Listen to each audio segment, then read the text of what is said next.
Bago batas sa pagbabangko sa Pilipinas ang inaprubahan at maaaring maapektuhan ang iyong SSS at GIS pension. Sa video na ito, ibubunyag ko ang pinakamahalagang update sa pension payments at ang crisis na dapat mong malaman na yon. Manood hanggang dulo para malaman kung paano ito makakaapekto sa iyo at mag-subscribe ka na. Ang channel na ito ay para lang sa atin na gustong protektahan at siguraduhin ang ating pera. Kung ikaw ay may bank account sa Pilipinas, kahit savings lang, kahit ATM lang, may isang bagay na kailangan mong malaman ngayon. Hindi ito isang biro. Hindi ito isang alerto na maaaring balwalain dahil ang mga bagong panuntunan sa pagbabangko na kamakailan lang ay naaprubahan ng Biko Sentral ng Pilipinas ay direktang makakaapekto sa iyong pera, sa iyong transaksyon at sa iyong karapatan bilang isang depositor. Ang nakakatakot dito, marami sa ating mga kababayan ang hindi pa alam tungkol dito. Kaya ngayon, dito tayo mag-uusap. Tahimik, malinaw at walang jargon. Dahil ang impormasyon na ito ay hindi para sa mga abogado o para sa mga bankero. Ito ay para sa iyo. Magsimula tayo sa pinakamahalagang tanong, bakit ba kailangang magbago ang mga panuntunan sa pagbabangko? Para masagot ito, kailangan nating bumalik saglit sa kung ano ang nangyayari sa ekonomiya ng Pilipinas sa nakalipas na ilang taon. Ang pagtaas ng digital transactions, ang paglakas ng e-wallets, ang pagdami ng online lending platforms, at ang patuloy na panganib ng money laundering at financial fraud. Lahat ng ito ay nagpuwersa sa Bangko Sentral na mag-update ng kanilang mga regulasyon. Hindi ito bago sa buong mundo. Maraming bansa na ang nagsagawa ng katulad na hakbang. Ngunit para sa ating mga ordinaryong Pilipino, ang pagbabagong ito ay may konkretong epekto sa pangaraw-araw na buhay at doon tayo mangutuon ngayon. Ang isa sa pinakamakabuluhang pagbabago ay ang tungkol sa Know Your Customer Policy o tinatawag na KYC. Kung nagbukas ka ng bank account dati, alam mo na may proseso ng pagpapatunay ng pagkakakilanan. Nagbibigay ka ng valid ID, naglalagay ng pirma at minsan ay nagpapakuha pa ng litrato. Ngayon, ang mga bangko ay inaatasan na mag-implement ng mas malalim na proseso. Hindi na sapat ang isang valid ID. Marami sa mga bangko ay hihilingin na ngayon ang mas komprehensibong dokumentasyon, partikular na para sa mga account na may mataas na transaksyon o para sa mga negosyante. Ang layunin nito ay i-verify hindi lamang kung sino ka, kundi pati na rin kung saan nanggagaling ang iyong pera. Para sa karamihan ng mamamayan, hindi ito magiging malaking abala. Ngunit para sa mga may negosyo o sa mga regular na tumatanggap ng remittances mula sa abroad, maaaring may dagdag na requirements na kailangang gampanan. Ngayon, pag-usapan natin ang bagay na direktang makakaapekto sa lahat, ang mga patakaran sa cash transactions. Sa loob ng maraming taon, walang gaanong limitasyon pagdating sa cash na ide-deposito o iuutang mo sa bangko. Ngunit naayon, ang mga bagong regulasyon ay nagtatakda ng mas mahigpit na monitoring sa lahat ng cash transactions na umabot sa 50,000 pataas sa isang araw. Hindi ibig sabihin nito na ipinagbabawal ang malalaking cash transactions. Maaari ka pa ring mag-deposit ng malaking halaga. Ang ibig sabihin lang nito ay ang mga bangko ay obligadong i-report ang mga transaksyong ito sa Anti-Money Laundering Council o AMLC. Kung ikaw ay isang ordinaryong empleyado, malamang na hindi ito makakaapekto sao ng malaki. Ngunit kung ikaw ay isang negosyante, isang freelancer na madalas tumatanggap ng malaking bayad o isang pamilya na regular na tumatanggap ng remittances mula sa abroad, mahalagang malaman mo ang patakaran na ito upang makaiwas sa mga hindi kinakailangang komplikasyon. Isa pang mahalagang pagbabago na kailangan mong malaman ay ang tungkol sa mga dormant accounts.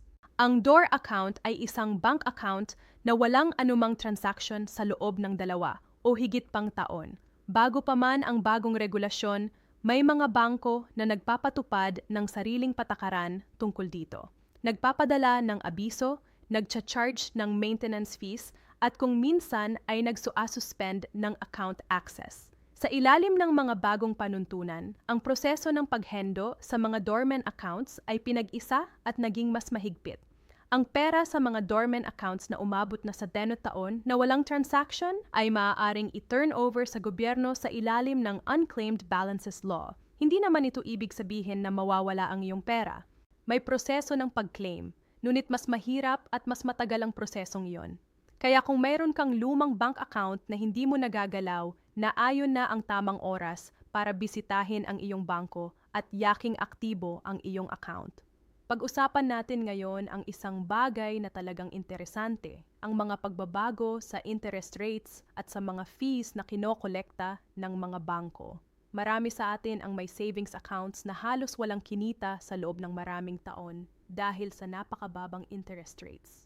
Sa mga bagong regulasyon ay nagbibigay ng mas malinaw na transparency requirements para sa mga bangko pagdating sa pagpapaliwanag ng kanilang interest rate structures at fee schedules. Ibig sabihin, ang mga bangko ay obligadong ipakita sa kanilang mga kliyente ang buong breakdown ng lahat ng bayad na maaaring i-charge sa isang account mula sa maintaining balance fees hanggang sa ATM fees hanggang sa inactive account charges. Ito ay isang positibong pagbabago para sa mga consumer. Hindi ka na mabibigla sa mga bawas sa iyong account na hindi mo alam kung saan nanggaling. Bilang isang depositor, may karapatan ka ngayon na humingi ng kumpletong listahan ng lahat ng applicable fees bago mo buksan ang isang account. At dapat itong ibigay sao ng bangko ng libre. Hindi natin maaaring laktawan ang paksa ng digital banking at e-wallets pagdating sa mga bagong regulasyon na ito sa loob ng ilang taon. Ang paggamit ng GCash, Maya at iba pang e-wallet platforms ay lumakas ng husto sa Pilipinas. Milyon-milyon na ang gumagamit ng mga ito para sa lahat. Mula sa pagbabayad ng kuryente hanggang sa pagpadala ng pera hanggang sa pagbili sa online shops. Ngayon, ang mga bagong panuntunan ay naglalagay ng mas mahigpit na regulasyon sa mga e-money issuers. Kabilang dito ang mas mataas na capital requirements, mas mahigpit na KYC enforcement, at mas malinaw na patakaran tungkol sa consumer protection, lalo na pagdating sa mga hindi autorisadong transaksyon at sa proseso ng pag-refund. Kung ikaw ay regular na gumagamit ng e-wallet, ito ay magandang balita. Ibig sabihin, may mas malakas na proteksyon ka ngayon kung may mangyaring hindi maganda sa iyong account. Tulad ng unauthorized access o system errors. Ngayon, pag-usapan natin ang isa sa mga pinakasensitibong paksa, ang pagbabago sa kung paano pinoprotektahan ng batas ang iyong bank secrecy. Ang Pilipinas ay kilala sa buong mundo dahil sa malakas na bank secrecy laws nito. Sa loob ng maraming dekada, halos imposibleng ma-access ng kahit sino ang impormasyon tungkol sa iyong bank account nang wala ang iyong pahintulot, kahit ng gobyerno mismo. Ngunit sa ilalim ng mga bagong regulasyon at sa tulong ng mga nakaraang amendments sa Anti-Money Laundering Act, may mga pagbabago na nangyari. Ang mga awtoridad ay may mas malawak na kapangyarihan na iyon na ma-access ang financial records ng isang idwal kung may sapat na batayan at legal na proseso. Para sa karaniwang mamamayan na walang ginagawang ilegal, hindi ito dapat magdulot ng alalahanin. Ngunit mahalagang malaman mo ang iyong mga karapatan na ang anumang pag-access sa iyong bank records ay dapat dumaan pa rin sa tamang proseso ng batas at hindi maaaring gawin ng basta-basta. Isa sa mga bagay na talagang dapat na hawakan ng bawat isa sa atin na yon ay ang pag-update ng ating personal na impormasyon sa ating mga bangko. Sa ilalim ng bagong KYC requirements, ang mga bangko ay aktibong nagre-require ng re-verification mula sa kanilang mga existing customers. Maaaring makatanggap ka ng text message, email o abiso sa iyong online banking app na hihilingin sao na i-update ang iyong personal na impormasyon, kasama na ang iyong address, contact number, at kung minsan ay ang iyong source of funds. Huwag balewalayin ang mga abisong ito. Kung hindi mo ito gagawin sa loob ng takdang panahon, maaaring ma-restrict ang iyong account. Ibig sabihin, hindi ka makakatransact ng normal hanggang sa makomply ka sa requirements. Mabilis lang ito gawin. Karamihan ay maaaring gawin online o sa app. Ngunit kailangan mo itong unahin upang maiwasan ang abala. Pag-usapan natin ang isang aspeto na madalas na hindi napag-uusapan.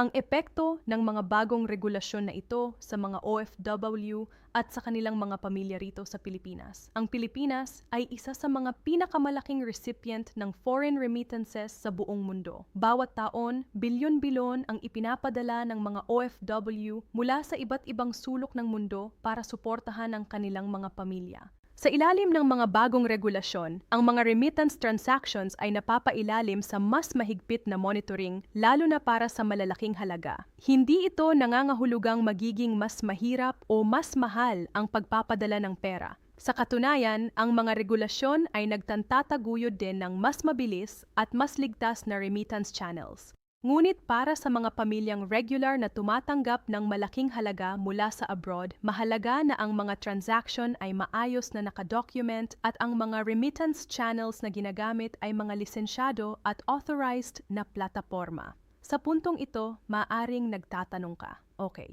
alam ko na ang mga pagbabago, pero ano ang dapat kong gawin? Una, bisitahin ang iyong bangko or ang official website nito at suriin kung may mga update na requirements para sa iyong account type. Kung may matagal ka ng account na hindi aktibo, gawing aktibo ito ngayon. Mag-transact kahit maliit lang. Mag-deposit ng kahit ₱1 kung kailangan para mapatunayan na buhay ang iyong account. Ikalawa, i-update ang lahat ng iyong personal na impormasyon, address, contact number, email address. Ang mga ito ay ginagamit ng bangko para ipaalam sa iyo ang mga importanteng updates. Kaya siguraduhin na tama at napapanahon ang lahat ng iyong contact details. Ikatlo, basahin ang terms and conditions ng iyong account. Alam ko boring yan, pero ngayon na ang pinakamagandang oras para malaman kung ano ang mga fees na kinokolekta sa iyo at kung may pagbabago ba. Mahalaga ring pag-usapan ang tungkol sa mga scam at fraud na maaaring sumabay sa mga pagbabagong ito. Kapag may bagong regulasyon, laging may mga taong nagagamit ang paghaito ng mga tao para magnakaw. Maaaring makatanggap ka ng text messages o emails na nagpapanggap na mula sa iyong bangko at nagsasabing kailangan mong i-verify ang iyong account dahil sa mga bagong requirements. At pagkatapos ay hihilingin nila ang iyong PIN, OTP o account credentials. Ito ay mga scam. Ang iyong bangko ay hindi kailanman magtatanong ng iyong PIN-op sa pamamagitan ng text o email. Kung maganggap ka ng ganitong mensahe, huwag ito sundin. Tumawag direkta sa official hotline ng iyong bangko para i-verify ang anumang request. At kung may natanggap kang kahina-hinalang komunikasyon, i-report ito sa iyong bangko at sa Bangko Sentral ng Pilipinas. Sa mas malawak na pananaw, ang mga bagong regulasyon na ito ay bahagi ng isang mas malaking layunin.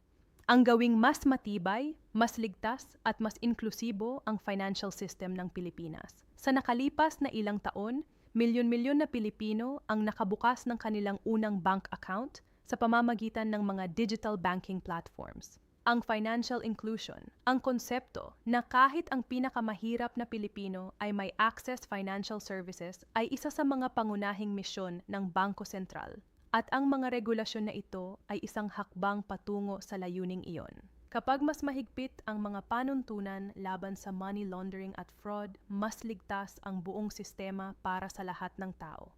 Kapag mas transparent ang mga bangko pagdating sa fees at interest rates, mas informed ang mga consumer.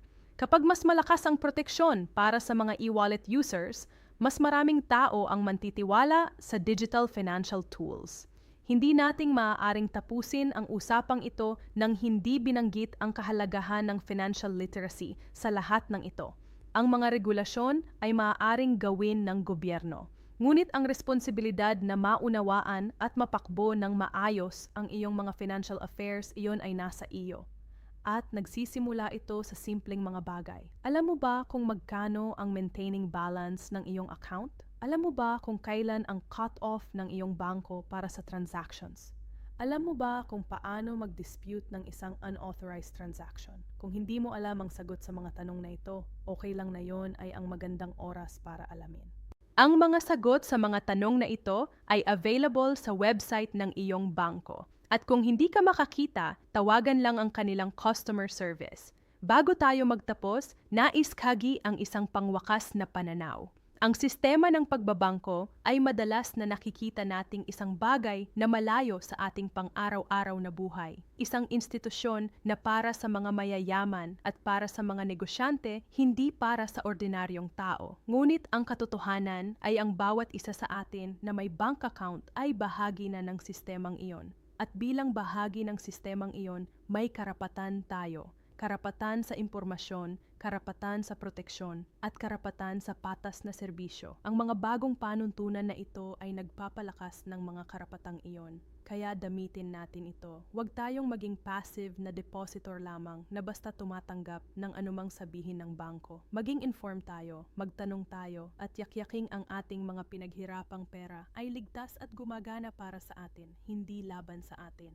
Ito ang katotohanan tungkol sa mga bagong panuntunan sa pagbabangko. Hindi ito dapat takutin ka. Dapat ito bigyan ka ng kapangyarihan. Sapagkat kapag alam mo ang iyong mga karapatan at responsibilidad, wala kang dapat ikatakot. Ang iyong pera ay nasa tamang lugar at ikaw bilang isang informed na depositor ay ang pinakamahusay na tagapagtanggol nito. Salamat sa iyong oras at huwag kalimutang ibahagi ang video na ito sa iyong pamilya at mga kaibigan, lalo na sa mga mahal mo sa buhay na baka hindi pa nakakaalam ng mga pagbabagong ito. Dahil ang pinaka-epektibong paraan protektahan ang ating mga sarili ay ang magtulungan bilang isang komunidad na may tamang kaalaman. Yeah!